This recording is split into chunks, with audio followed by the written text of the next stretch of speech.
전부터 이제 들었던 말이 이제 연휴이기 때문에 예배에 집중하지 어렵지 않겠나. 그리고 예배 자리에 앉아 있는 렘넌트들도 이제 밖에서 연휴를 즐기는 렘넌트들이 부럽지 않겠나 이렇게 생각을 할 수가 있어요.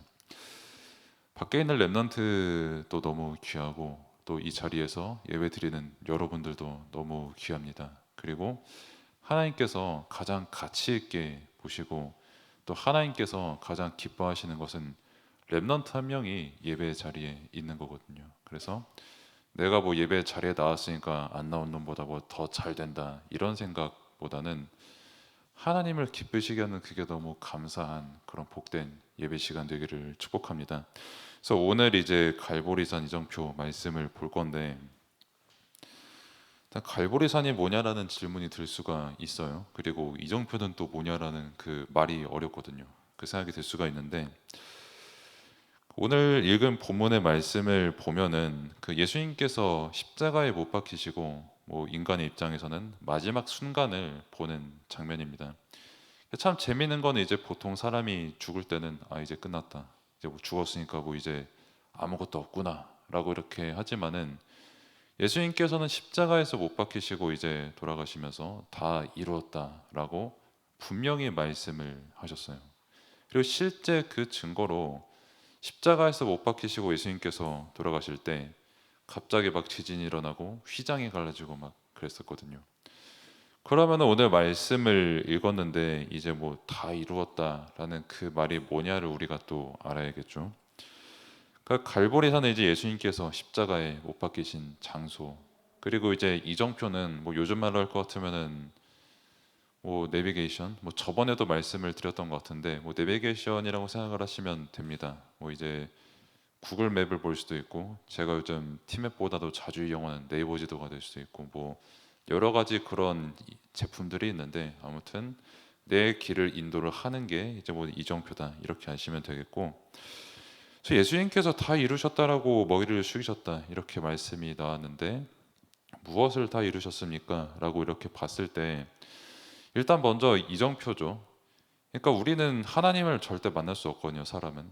왜냐하면 종교를 한마디로 표현을 하면은 하나님을 만나려고 노력을 하는 게 종교거든요. 그래서 내 마음을 비워보기도 하고 뭐 수없이 많은 다른 기도를 해보기도 하고, 그리고 뭐 여러 가지 뭐 주문을 외워보기도 하고 뭐 금욕을 해보기도 하고 뭐 특별한 뭐 바다 같은 데 가서 소리 질러 보기도 하고, 아무튼 그런 종교들이 되게 많거든요. 철학도 되게 많죠. 근데 아무리 사람이 그렇게 노력을 해도 하나님을 만날 수가 없거든요. 하나님을 만나려면 어떻게 해야 되냐면 하나님이 먼저 우리를 만나 주셔야 우리가 만날 수가 있습니다. 우리 스스로 하나님을 만날 수가 없어요. 그리고 하나님께서 자신을 만나는 방법으로 주신 게 바로 예수 그리스도십니다. 그 그리스도가 하나님을 만나는 길이 되셨고, 그러면은 왜 하나님을 만날 수 없게 됐냐라고 했을 때 인간이 먼저 하나님을 떠났어요. 하나님을 떠난 죄를 지었고 그 죄 때문에 다시는 하나님께 돌아갈 수가 없었는데 그 죄를 대신 담당해서 십자가에 못 박히신 게 바로 예수 그리스도. 그리고 그 십자가에 못 박히심 때문에 그 죄가 완전히 해결이 되고 하나님 만나는 문이 단번에 열린 게 바로 예수 그리스도의 일입니다. 그래서 무엇을 다 이루셨습니까? 예, 그리스도께서는 하나님 만나는 길을 여셨습니다. 그 일을 이루셨고, 그리고 방금도 말씀을 드렸지만은 사람은 스스로 절대 죄를 해결할 수가 없거든요. 일단 사람은 일단 태에 있을 때부터 엄마 괴롭히죠. 그리고 태어날 때도 엄마 아빠 다 괴롭히죠.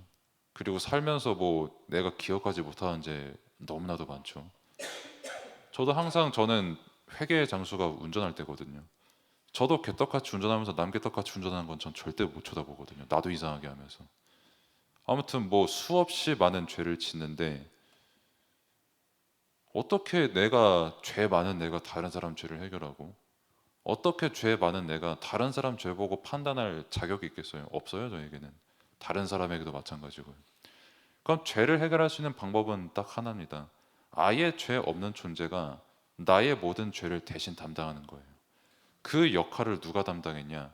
그리스도께서 하신 겁니다. 사람의 씨가 아니라 성령으로 잉태된 예수님께서 이 땅에 오셔서 우리를 위해서 대신 십자가에 죽으시고 우리의 모든 죄를 담당하셨기 때문에 그 일을 다 이루셨다라고 말씀을 주신 겁니다. 원래 구약에는 뭐 계속해서 막 동물 잡아가지고 유튜브도 치면은 나옵니다. 막 염소 같은 거 막 피 뽑고 하는 거 되게 잔인한데 되게 시청자 수는 왠지 모르지만 높아요. 아무튼 그렇게 수없이 많은 짐승떼들 막 산에서 언덕에서 피가 강이 흐를 만큼 그렇게 동물을 죽여도 우리 죄는 해결이 안 되거든요. 근데 단번에 예수님의 피로 우리의 죄가 해결받았습니다. 물론 지금도 우리는 잘못하면서 살거든요. 뭐 저도 때로는 늦잠을 잘 때도 있고 어쩔 수 없이 거짓말을 할 수도 있고요. 약속해놓고 못 지킬 때도 있거든요. 근데 내가 왜 그렇게 될 수밖에 없는가라고 하는 것, 그 상태를 알고 그 죄를 짓지 않도록 나와 함께 하시는 분이 바로 예수님이시고, 설사 죄를 짓더라도 내 힘으로 내 죄를 다시 안 지어야지, 그게 안 된다니까요. 사람은 노력은 해보겠지만. 그렇기 때문에 예수님께서 지금 이 시간 우리와 함께 하시는 거거든요. 내가 의로워지는 방법, 내게 아니라 오직 예수님께만 있고 예수님만 가능하십니다.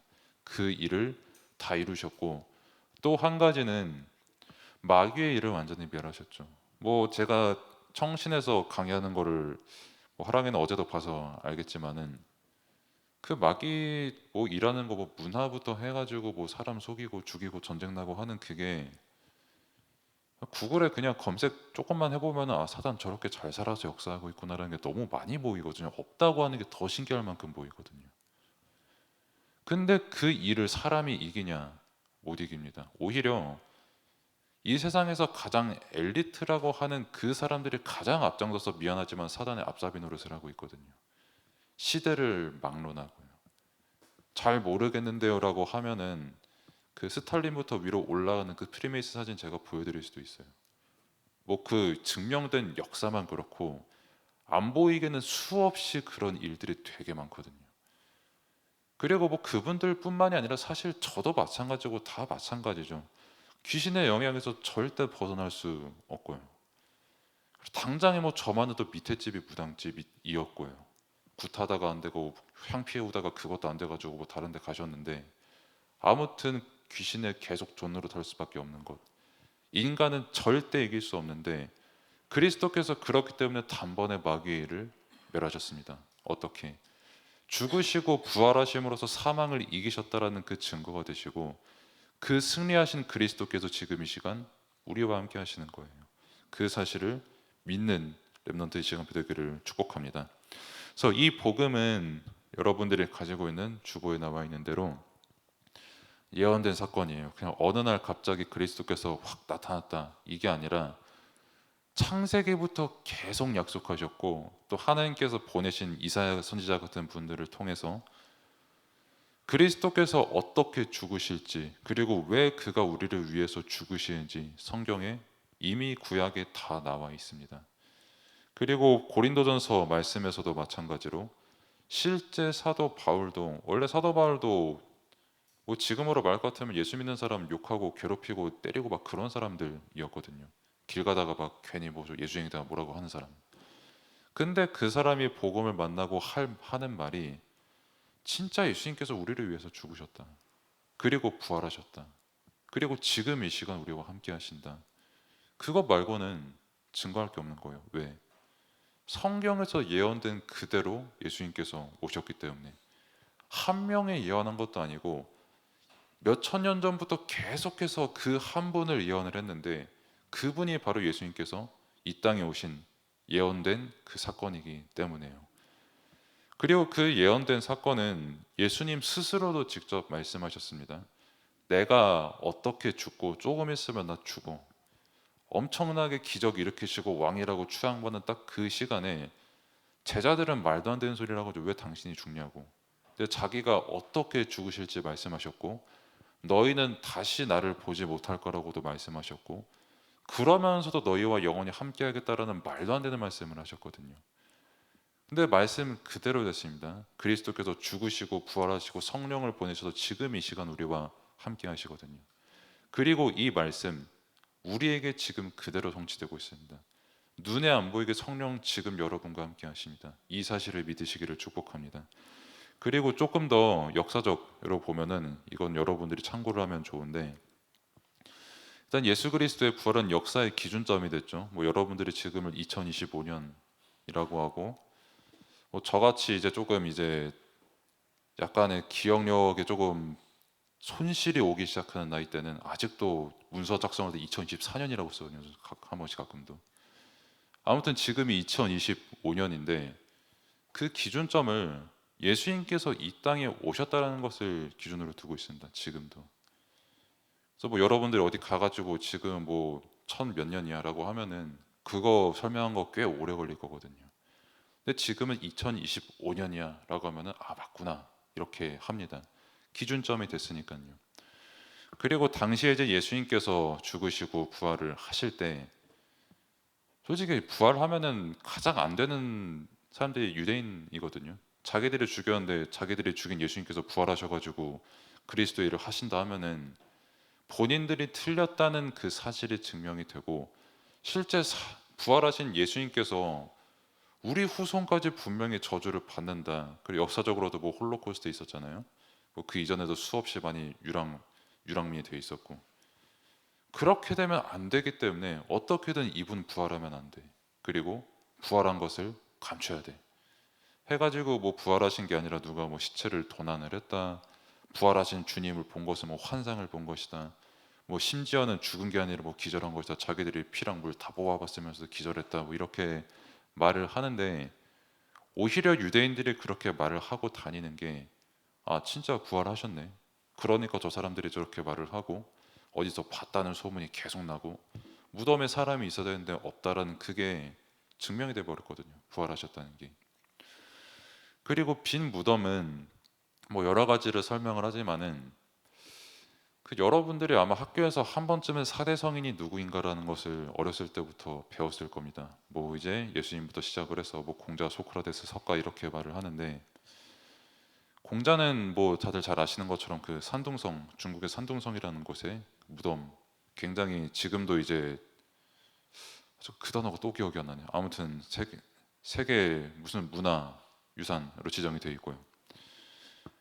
그리고 석가 같은 경우는 그 쿠시나가르에서 이제 화장을 당했어요. 그 언덕에서. 그리고 화장을 당해가지고 그분들 단어로는 이제 사리라고 하고 우리들로 할 것 같으면 이제 뭐 육을 함에 이제 그 재를 넣어가지고 그 재를 조금씩 이렇게 뿌려가지고 그 재가 조금이라도 있는 곳은 거기는 신성한 석가의 사원 이렇게 해가지고 작품이 되어 있습니다. 아무튼 죽었다는 거죠. 무덤도 뭐 여러 곳에 있는 거죠. 정확히 오리지널이 어딘지 저는 모르겠는데 아무튼 그렇게 있고 뭐 소크라테스 같은 경우는 정확한 무덤은 밝혀지지가 않아요. 그 당시도 사형수였고 근데 분명한 거는 소크라테스의 제자 뭐 플라톤부터 해가지고 뭐 당시의 그 상황이 이 사람 분명히 죽었다. 그리고 죽은 거로 끝이 났다는 거를 역사적으로 굉장히 잘 증명해주고 있거든요. 이 세 명과는 달리 오직 예수님뿐만이 일단 무덤이 비었고 부활하셨고 부활하셔서 제자들에게 나타나셨다는 게 역사적으로 증명이 됐고 그분이 살아서 지금도 역사한다라는 그 믿음이 지금 우리에게 있거든요. 아무리 훌륭해도 죽는 순간 그 사람은 끝입니다. 근데 예수님께서는 죽으신 게 아니에요. 부활하셔서 지금 이 시간 우리와 함께 하십니다. 그렇기 때문에 아까 말씀드렸던 것처럼 우리가 절대 해결할 수 없는 내가 짓는 죄, 남이 짓는 죄 단번에 해결하셨고 절대 이길 수 없는 사탄의 모든 문화들 단번에 꺾으시고 지금 이 시간 우리의 주인이 되십니다. 그 복음에 충만한 렘넌트가 되기를 바랍니다. 그리고 부활하시고 예수님께서 말씀을 주신 게 우리와 함께 하겠다고 뭐 그냥 잠깐 함께 하겠다 이게 아니라 지금도 여러분들과 함께 하시고 저와 함께 하십니다. 처음부터 함께 하시고 세상 끝날까지 저와 여러분과 함께 하십니다. 그리고 진짜 이 비밀을 아는 사람은 외롭지가 않습니다. 뭐 친구 눈치 보고 뭐 저 사람 눈치 보고 제가 날 알아줬으면 좋겠다라고 하는 그게 상관이 없어져요. 왜? 그 사람도 살리고 나를 살리는 세상 그 무엇과도 바꿀 수 없는 가치가 되는 그리스도께서 나와 함께 하시거든요. 아무리 뭐 예수님 뭐 필요 없다, 뭐 그런 걸 왜 믿냐 하라고 하는 그 친구들도 막상 혼자 두면은 굉장히 외롭고 힘듭니다. 사람인지라 어쩔 수가 없어요. 그 말하는 친구들에게도 지금 이 말을 하는 저에게도 똑같이 제게 가장 필요하고 완전한 분은 영원하신 그리스도 한 분입니다. 이분이 지금 이 시간 우리와 함께 하시고 우리와 함께 하시는 또 한 가지의 이유는 이 복음을 증거라는 거예요. 왜? 우리를 구원한 복음, 다른 사람을 구원할 그 능력도 복음 말고는 다른 능력이 없거든요. 그렇기 때문에 지금 이 시간 그 복음이 우리와 함께 하는 거고, 그렇기 때문에 우리에게 능력을 준 겁니다. 귀신을 쫓아낼 수 있는 권능, 정신으로 조금 어려움 당하는 친구를 살릴 수 있는 그 생명의 능력, 그리스도만 가능한 일이거든요. 뭐 내가 자는 게 어렵다, 뭐 일어나는 게 어렵다. 나도 자는 거 저도 어렵습니다. 특히 주일 같은 경우는 저도 오늘 한 4시간 조금 안 되게 자고 왔거든요. 근데 저는 그게 상관이 없어요. 왜? 내가 못 자도 하나님께서 이 부족한 나를 통해서 이 복음을 증거하게 하신다라는 믿음이 제게 있거든요. 그리고 내가 아무리 부족해도 이 복음이 증거된 여러분들에게 역사하신 게 내가 아니라 하나님이심도 저는 믿거든요. 그리고 내가 비록 피곤해도 더 피곤해질지라도 하나님께서 함께 하시기에 반드시 나를 구원하시고 내가 피곤해도 나를 곤비치 않게 하시고 피할 길을 주신다는 그 믿음이 분명히 있거든요. 그리고 어디서든 나와 함께 하신다라는 사람이 줄 수 없는 위로. 내가 피곤하니까 저 사람에게 가면 내가 조금 달램을 받을 수 있을까? 아니요. 하나님만 가능하십니다.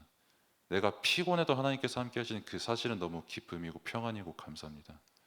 그리고 그 속에서 우리가 증거할 것은 나의 일이 아니라 하나님 나라의 일밖에 없게 됨을 여러분들이 알게 될 겁니다. 당연히 내 힘으로 말해가지고 저 사람 살리는 게 아니라 성령께서 역사하시기 때문에 그 사람이 생명을 얻게 되는 겁니다. 내가 아무리 뭐 말을 잘 못하는 거는 당연한 건데 제가 아무리 말을 잘 해도 여러분들이 막 복음 더 깊이 깨닫고 갑자기 힘 생기고 그런 거 아니거든요. 실제로 내게 정말 많은 은혜를 주셨던 그 분들의 얼굴을 떠올리면은 말 잘해서 제가 은혜 받은 것도 아니었고요. 하나님께서 그분들을 그 시간에 만나게 하셨기 때문에 그 속에서 하나님께서 제게 하신 말씀이 있었기 때문에 제가 살아난 거거든요. 그 시간표가 여러분들에게 반드시 있습니다. 그 은혜 시간표 속에 여러분을 하나님께서 인도하셨는데, 그래서 결론은 왜 같은 말을 계속 들어야 되냐라는 생각을 여러분들이 매주 할 거거든요. 저도 해요, 사실. 저도 막 이제 핵심 메시지 그리고 강단 말씀 듣다 보면은 아 들었던 거다 안 들어야지 하고 할 생각이 아예 영은 아니거든요, 솔직히 양심적으로. 근데 성경에서 분명히 말을 하고 있거든요. 이 복음을 믿는 믿음 어디서 나냐? 말씀 들을 때 난다. 그럼 그 말씀은 무슨 말씀이냐? 예수 그리스도의 말씀을 들을 때 난다. 우리 말씀 앞에 겸손해야 됩니다. 뭐 공부하는 것도 뭐 복습을 수십 번씩 해가지고 뭐 요즘은 그 자격증 같은 거 공부할 때 그냥 기출 문제만 수백 번 풀어가지고 시험 치는 경우도 많잖아요. 하물며 이 깊이를 측정할 수 없는 이 복음, 내가 뭐 그냥 다 아니까 안 들어도 된다? 아니요. 죽을 때까지 이 복음 계속 들어야 됩니다. 그리고 죽을 때까지 이 복음 들어도 하나님께서 깨닫게 하신 그 은혜는 진짜 무궁무진해요. 어떻게 이렇게 말씀이 내 삶의 성취가 될까? 어떻게 이 말씀이 내게 이렇게 답이 될까라고 하는 게 계속 보이게 되고 그 답을 여러분들이 발견하잖아요. 여러분들 나이 때 가질 수 없는 지혜를 얻게 돼요. 그러면 다른 사람을 볼 때 좀 미안한 말이지만 되게 조금 여러분들 중학생이니까 고등학생이고 초등학생과 같은 수준으로 친구들끼리 얘기하고 다른 거를 볼 때 여러분들은 어른도 줄 수 없는 인사이트로 나를 보고 다른 사람 보게 됩니다. 그 속에서 답을 계속 주게 돼요. 여러분들이 이 응답, 영적 서밋의 응답을 누리게 되면요. 그러면은 더 중요한 거는 그럼 내가 지금 뭐의 은혜를 받고 있냐? 복음의 은혜를 받는 게 가장 정상적인 상태입니다. 아까도 교사님들에게 말씀을 드렸지만은 내가 뭐 사람의 특별한 말에 은혜를 받고 내가 뭐 갑자기 이벤트에 은혜를 받고 이게 아니라 오늘도 듣는 복음. 왜 같은 말을 계속 들을까? 이 같은 말에 은혜를 받는 게 가장 정상적인 거예요. 내가 이 복음을 듣는데 또 감동되고 또 믿음이 되고 또 아멘이 되는 게 가장 정상적인 상태의 은혜를 누리는 겁니다. 그래서 이 시간 정말 여러분들에게 복음이 더 각인이 되고 갈보리산의 이정표가 여러분들의 응답의 고백이 되기를 축복합니다. 기도하겠습니다. 하나님 감사합니다. 지금 이 시간 우리를 갈보리산의 이정표 그리스도께서 다 이루신 그 응답과 은혜 속에서 우리를 인도하시는 그 은혜에 감사를 드립니다. 다른 복음이 아니라 또 섞인 복음이 아닌 오직 예수 그리스도, 이 복음으로 충분하고 완전하고 모든 것 되는 이 고백을 렘넌트의 시간표에 하며 영적 서밋의 응답을 누리며 현장에 나아가는 렘넌트의 시간표 될 수 있도록 하나님께서 역사하여 주옵소서. 예수 그리스도의 이름으로 기도드립니다. 아멘. 이제 우리를 구원하신 우리 구주 예수 그리스도의 은혜와 하나님의 무한하신 사랑하심과 성령님의 내주인도 역사 충만하심이 함께 예배드린 모든 렘넌트와 또 교사님들과 또 부모님 위에 현장 위에 이제로부터 영원까지 항상 함께 계실지어다. 아멘.